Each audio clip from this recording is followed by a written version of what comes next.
नमस्कार साथियों, जय हिंद। आप सभी लोगों का स्वागत है आज की इस क्लास में। आज हम लोग डिस्कस करेंगे 4 अक्टूबर 2024 के करंट अफेयर्स। तो चलो भाई शुरू करते हैं बिना कोई समय गवाए। जैसा कि आप लोग जानते हो कि स्टार्टिंग में हम लोग बात करेंगे किसके ऊपर, हेडलाइंस के ऊपर, जो कि इंपॉर्टेंट न्यूज है, वन लाइनर। दूसरी बात करंट अफेयर्स, तीसरा उनका रिवीजन। शॉर्ट में 10 मिनट के अंदर जानिए पूरी डिटेल, और यही क्वेश्चन है जो आपके एग्जाम में आएंगे। बहुत डिटेलिंग में आप लोगों को जाने की जरूरत नहीं होती है, खासतौर से अगर आप वनडे एग्जामिनेशन की तैयारी कर रहे हैं, जिसमें बैंकिंग की बात मैं नहीं कर रहा हूं। बैंकिंग के करंट अफेयर्स का सेगमेंट यूपीएससी, यूपीपीएससी इनका अलग होता है। अगर आप बात करते हैं एसएससी के किसी एग्जाम की या किसी वनडे एग्जामिनेशन की, राज्य सरकार के एग्जामिनेशन की, तो वहां पर ऐसे ही एग्जाम आते हैं, क्वेश्चंस ऐसे ही बनते हैं भाई। तो सबसे पहले अगर मैं आप लोगों को बताऊं यहां पर, तो जैसे यहां पर कह रहा है कि भारत 2025 में पहली बार खो खो विश्व कप की मेजबानी करेगा। ठीक है, तो भारत जो है वो होस्ट कर रहा है क्या, पहला खो खो वर्ल्ड कप, वो भी 2025 में। फिर कह रहा है एमवी श्रेयांश कुमार, ये नए president of Indian newspaper society, इनको चुना गया है। क्या नाम है भाई इनका, एमवी श्रेयांश कुमार, भारतीय समाचार पत्र सोसाइटी के नए अध्यक्ष के रूप में चुने गए। आगे बढ़ते हैं तो इटली ने मध्य पूर्व संकट पर चर्चा के लिए G7 सम्मेलन का आयोजन किया है। Italy convenes G7 summit to discuss middle east crisis. अब ये मिडिल ईस्ट क्राइसिस क्या है, आप देख रहे होंगे कि इजराइल की लगातार लड़ाई चल रही है, किससे, ईरान से, लेबनान से, और गाजा पट्टी, फिलिस्तीन, है ना। तो कहीं ना कहीं मिडिल ईस्ट पर एक क्राइसिस आ गया। अच्छा, ये क्राइसिस से यूरोप को क्या लेना देना भाई। आजकल की जैसी व्यवस्था है, अगर आप देखें तो हर एक देश दूसरे देश पर निर्भर है, इकोनॉमी के रूप में, ट्रेड के रूप में। तो अगर किसी देश पर संकट आता है तो ये ट्रेड और इकोनॉमी की जो चेन है, ये जिससे हर कोई किसी ना किसी पर डिपेंडेंट है, इस पर भी इफेक्ट आता है। और अगर इस पर इफेक्ट आता है तो फिर कहीं ना कहीं हर किसी देश की अर्थव्यवस्था पर इफेक्ट आता है। आपने देखा होगा कि जैसे ही ये खबर आती है कि लेबनान पर हमला कर दिया इजराइल ने, अब भारत का इससे कोई लेना देना नहीं, लेकिन फिर भी भारतीय शेयर बाजार में गिरावट देखने को मिली। क्यों?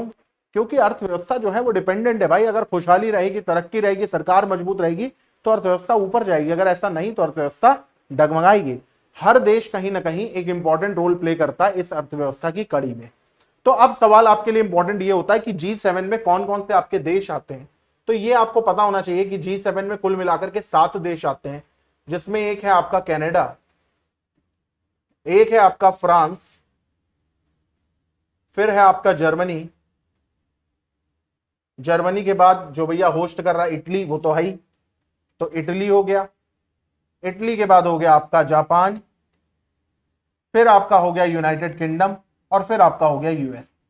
तो 1 2 3 4 5 6 और 7, तो ये आपके देश आते हैं कुल मिलाकर के। ठीक है, और दूसरी बात, इस समय इटली में अगर G7 होगा तो उसकी अध्यक्षता कौन करेगी, नाम बताने की जरूरत नहीं, चेहरा ही काफी है। ठीक है, चलो आगे बढ़ते हैं। जर्मन यूनिटी डे कब मनाया जाता है भाई, तो ये मनाया जाता है 3 अक्टूबर को। जर्मन यूनिटी डे कब मनाया जाता है, तो ये मनाया जाता है 3 अक्टूबर को। क्यों मनाया जाता है, क्योंकि 3 अक्टूबर को ही क्या हुआ था, ईस्ट जर्मनी और वेस्ट जर्मनी ये एक साथ हो गए थे। क्या हुआ था भाई, 3 अक्टूबर को ईस्ट जर्मनी और वेस्ट जर्मनी क्या हो गए थे, एक साथ हो गए थे। तो इसलिए ये मनाया जाता है। आगे बढ़ते हैं, यहां पर लिखा है पेरू में आयोजित ISSF junior championship 10 metre air rifle स्पर्धा में डबल गोल्ड पार्थ माने ने जीता है। तो Parth Mane wins double gold in 10 metre air rifle event at ISSF junior championship held in Peru. फिर कह रहा है दिवांशी वॉन गोल्ड मेडल। तो दिवांशी ने इसी ISSF जूनियर चैंपियनशिप में भारत के लिए महिलाओं में 25 मीटर पिस्टल स्पर्धा में स्वर्ण पदक किसने जीता भाई, तो दिवंशी ने जीता है। किसने जीता है, तो दिवंशी ने जीता है। फाइनल में बांग्लादेश को हराकर SAFF अंडर 17 चैंपियनशिप भारत देश ने जीती।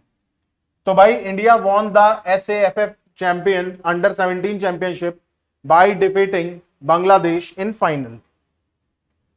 Praveen Kumar Gupta reappointed as non executive chairman of Utkarsh small finance bank by RBI. तो ये इंपॉर्टेंट है भैया, आरबीआई द्वारा उत्कर्ष स्मॉल फाइनेंस बैंक के गैर कार्यकारी अध्यक्ष के रूप में प्रवीण कुमार गुप्ता को फिर से नियुक्त किया गया है। तो यहां पर हमारा एमसीक्यू पार्ट शुरू होता है। कौन से नया खेल is scheduled to be first world cup in India 2025? 2025 में भारत में होने वाले पहले विश्व कप के लिए कौन सा नया खेल निर्धारित किया गया है? तो खो खो। फिर आगे बढ़ते हैं, यहां पर कह रहा है पेरू में आयोजित ISSF junior championship 10 metre air pistol इस स्पर्धा में डबल गोल्ड किसने जीता है? तो अभी हम लोगों ने देखा था, पार्थ माने ने जीता है। किसने जीता है? पार्थ माने ने।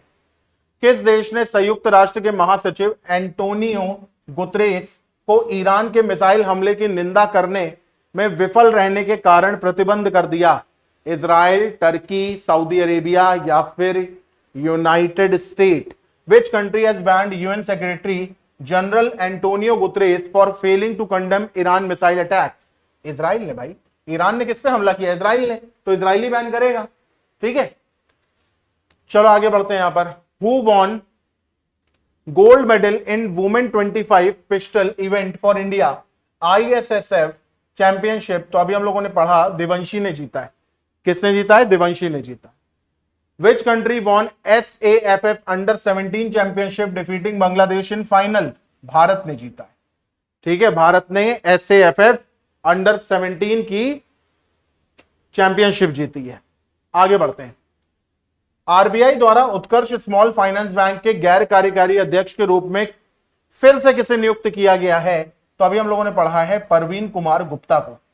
किसको नियुक्त किया गया है? तो प्रवीण कुमार गुप्ता को। जर्मनी यूनाइटेड डे कब मनाया जाता है? 3 अक्टूबर को। ईस्ट जर्मनी और वेस्ट जर्मनी एक हो गए थे। वहीं पर देखो, कोरिया एक नहीं हो पाया। ये कह रहा है लाल बहादुर शास्त्री जी का जन्मदिन कब होता है? तो 2 अक्टूबर, मैंने पिछली क्लास में आपको बताया था। फिर हम आगे बढ़ते हैं यहां पर। तो अब यहां पर देखते हैं जल्दी से रिवीजन वाला पोर्शन और फिर आगे की बात करते हैं। तो कौन सा नया स्पोर्ट है जिसका पहला वर्ल्ड कप होने वाला भारत में? तो भैया उसका नाम है kho kho. ISSF junior world championship में डबल गोल्ड किसने जीता है? 10 मीटर एयर पिस्टल में पार्थ माने ने जीता है। किस देश ने संयुक्त राष्ट्र के महासचिव एंटोनियो गुतरेस को ईरान के मिसाइल हमले की निंदा करने में विफल के कारण प्रतिबंधित कर दिया? तो इजराइल ने कर दिया है। आईएसएसएफ जूनियर चैंपियनशिप में भारत के लिए महिलाओं के लिए 25 मीटर की पिस्टल स्पर्धा में स्वर्ण पदक किसने जीता? दिवंशी ने जीता है। सैफ अंडर 17 चैंपियनशिप में बांग्लादेश को हराकर फाइनल में कौन जीता? भारत जीता है। किसको दोबारा उत्कर्ष स्मॉल फाइनेंस बैंक का गैर कार्यकारी अध्यक्ष के रूप में चुना गया है? तो प्रवीण कुमार गुप्ता को चुना गया है। जर्मनी यूनाइटेड डे कब सेलिब्रेट किया जाता है? 3 अक्टूबर को। लाल बहादुर शास्त्री जी की जयंती कब होती है? तो 2 अक्टूबर को। अब ये 2 क्वेश्चन बहुत इंपॉर्टेंट है। यहां पर कह रहे हैं, in which country Reliance enterprise is planning to invest renewable energy sector focus on solar and hydro power project? तो हाइड्रो पावर और सोलर प्रोजेक्ट के लिए भूटान में इन्वेस्ट करेगी रिलायंस। फिर कह रहा है, the world green economy forum was launch in which country? तो भैया यूनाइटेड अरब अमीरात। तो जो सबसे कम ग्रीन है वहीं पर वर्ल्ड ग्रीन इकोनॉमिक फोरम को लॉन्च किया गया है। तो इसी के साथ हम लोग अपनी आज की क्लास और आज की बात को खत्म करते हैं। वीडियो अच्छा लगा हो तो लाइक करिएगा। अगर आप एसएससी जीडी की तैयारी कर रहे हैं तो इसी चैनल पर मैंने लाइव क्लासेस लेना शुरू कर दिया है। रीजनिंग और मैथ्स के प्रीवियस ईयर पेपर को मैं सॉल्व कराता हूं सुबह 11 बजे और रात 8:30 बजे। तो लाइव आ जाइए और चैनल को सब्सक्राइब करिए।